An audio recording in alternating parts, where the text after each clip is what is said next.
ರಾಜ್ಯ ರಾಜಕಾರಣದಲ್ಲಿ ಕುರ್ಚಿ ಕಿತ್ತಾಟ ಅಂತೂ ನಿಲ್ತಾನೇ ಇಲ್ಲ. ಯಾವಾಗ ನಿಲ್ಲುತ್ತೆ, ಇದಕ್ಕೆ ಯಾವಾಗ ಕೊನೆ, ಅದು ಕೂಡ ಕಾದು ನೋಡಬೇಕಾಗುತ್ತೆ.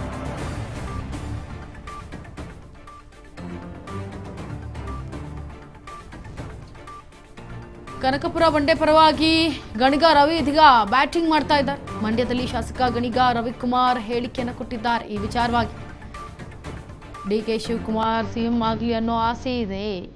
ಸಿಎಂ ಆಗೋದನ್ನ ಯಾರಿಂದಲೂ ತಪ್ಪಿಸಲು ಸಾಧ್ಯವಿಲ್ಲ. ರಾಜಕೀಯ ತಂತ್ರಗಾರಿಕೆ ಚಾಣಾಕ್ಷತನ ಅವರಿಗಿದೆ. ಅತಿ ಶೀಘ್ರದಲ್ಲೇ ಉತ್ತರ ಸಿಗಲಿದೆ ಅಂತ ರವಿ ಗಣಿಗ ಹೇಳಿದ್ದಾರೆ.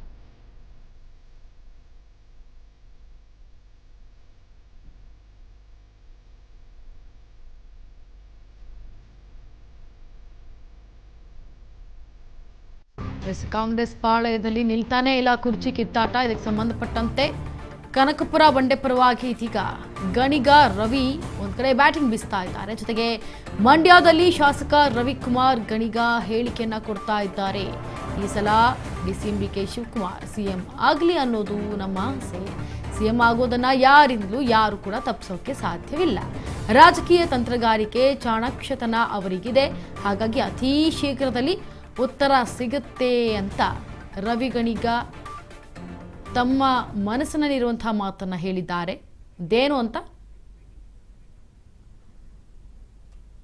ಆದರೆ ರಾಜಕೀಯ ತಂತ್ರಗಾರಿಕೆ ಚಾಣಾಕ್ಷತನ ಅವರಿಗೆ ತುಂಬಾನೇ ಇದೆ. ಹಾಗಾಗಿ ಅತಿ ಶೀಘ್ರದಲ್ಲಿ ಉತ್ತರ ಸಿಗಲಿದೆ ಅಂತ ರವಿ ಗಣಿಗ ಹೇಳ್ತಾ ಇದ್ದಾರೆ. ಆದರೆ ಡಿಕೆಶಿ ಒಂದು ಕಡೆ ಹೈಕಮಾಂಡ್ ಮನವೊಲಿಸೋದಕ್ಕೆ ಮುಂದಾಗ್ತಾ ಇದ್ರು ಕೂಡ ಒಂದು ಕಡೆ ಈ ತರ ಅವರ ಬಲ ನಾಯಕರು ಬಣ ನಾಯಕರು ಈಗ ಪಾಸಿಟಿವ್ ವೈಬ್ನ ಕೊಡ್ತಾ ಇರೋದು. ಯತೀಂದ್ರ ಸಿದ್ದರಾಮಯ್ಯ ನಮ್ಮ ಹೈಕಮಾಂಡ್ಗೆ ನಾವು ನೋಟಿಸ್ ಕೊಡಲು ಸಾಧ್ಯವೇ ಇಲ್ಲ. ಯತೀಂದ್ರ ಬಗ್ಗೆ ಶಾಸಕ ಗಣಿಗ ಇದೀಗ ರವಿಕುಮಾರ್ ವ್ಯಂಗ್ಯವಾಡಿದ್ದಾರೆ. ಯಾರೂ ಕೂಡ ಸ್ಟೇಟ್ಮೆಂಟ್ ಕೊಡಬೇಡಿ ಅಂತ ಹೇಳಿದ್ರು. ಯತೀಂದ್ರ ಸುಪ್ರೀಂ ಅವ್ರಿಗೂ ಕೂಡ ಖರ್ಗೆ ಅವರಿಗಿಂತ ಜಾಸ್ತಿ ಇದೆ, ಡಿಕೆ ಅವರಿಗಿಂತ ಕಡಿಮೆ ಇದೆ ಅಂತ ಹೇಳೋದಕ್ಕೂ ಆಗಲ್ಲ. ಮಾತನಾಡಬೇಡಿ ಅಂತ ಅಂದರು. ಅದ್ರ ಬಗ್ಗೆ ಮಾತನಾಡಿದ್ರೆ ಚೆನ್ನಾಗಿರಲ್ಲ, ಅಂದರೆ ಪವರ್ಫುಲ್ ಮ್ಯಾನ್ ಅಂತ ಇದೀಗ ಗಣಿಗ ರವಿ ವ್ಯಂಗ್ಯವನ್ನು ಮಾಡಿದ್ದಾರೆ.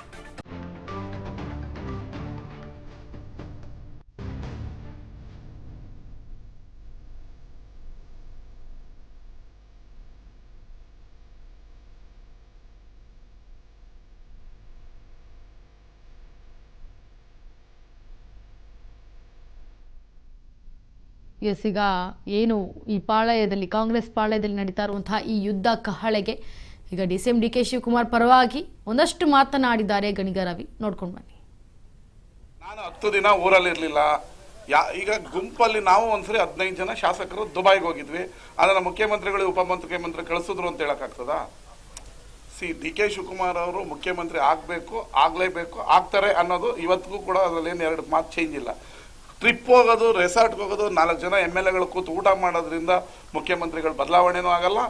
ಫಾರಿನ್ಗೆ ಹೋಗಿದ ತಕ್ಷಣ ವಾಪಸ್ ಬಂದವ್ರು ಮುಖ್ಯಮಂತ್ರಿ ಉಳಿಸೋಕ್ಕೂ ಆಗಲ್ಲ, ಇಲ್ಲ ಮುಖ್ಯಮಂತ್ರಿ ಚೇಂಜ್ ಮಾಡೋಕ್ಕೂ ಆಗಲ್ಲ.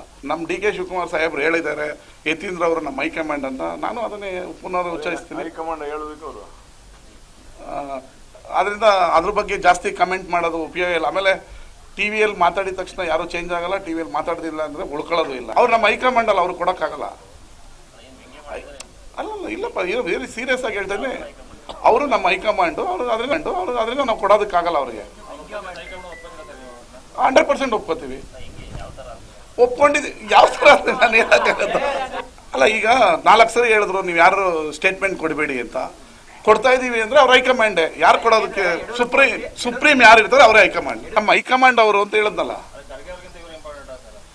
ನೀವು ನೋಡಿ ಹಿಂಗೆ ತಗ್ಲಾಕದ್ ನೀವು. ಇವ್ರು ನಮ್ಮ ಹೈಕಮಾಂಡ್ ಅಂದ್ರೆ ನೀವು ಕರೆಯೋರ್ಗಿಂತ ಜಾಸ್ತಿನಾ ಡಿ.ಕೆ ಅವ್ರಿಗಿಂತ ಕಡಿಮೆನಾ ಅಂತ ಕೇಳಿದ್ರೆ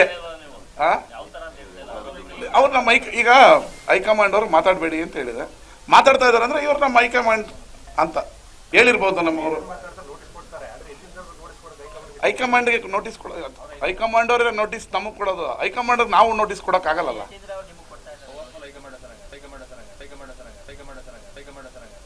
ಇರ್ಬಹುದು, ಅದರಲ್ಲೇನು ಮಾತಿಲ್ಲ. ಈಗ ಮಾತಾಡಬೇಡಿ ಅಂದಾಗಲೂ ಮಾತಾಡ್ತಾ ಇದ್ದಾರೆ.